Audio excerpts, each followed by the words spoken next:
Hello friends, welcome back to the funny video guys and my YouTube channel guys. Today when we are going to talk about guys techno phone setting guys, and today video title is guys how to reset internet setting. Friends, you want to reset guys your techno phone internet settings, and how to reset it today friends I will show you, I will tell you guys. So before starting video friends, first of all go and subscribe the channel, and if you like the video so please like and share. Open your phone setting guys to reset your internet setting. Once your internet setting is not working, you want to reset. So how to reset?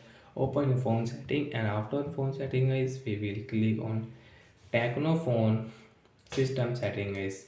System setting guys, we will on it. After on system setting, friends, click on guys your reset option setting.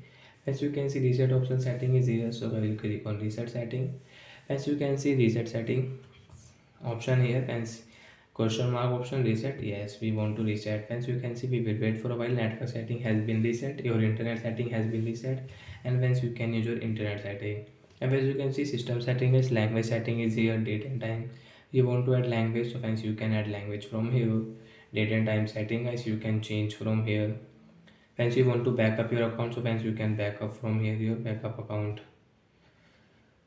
So like that guys, we can reset internet setting. After reset guys, you can use guys your phone internet setting without any problem. After that guys, you have any problem, so guys take a screenshot of your phone model number, send me in comment section. I will make video for you guys. So bye bye guys, thanks for watching the video. And friends, you want to know about guys your PC and laptop videos, you have any problem your PC and laptop, so you can also ask me comment section about your PC and laptop and any Android device. So that's it guys, thanks for watching the video, bye bye guys.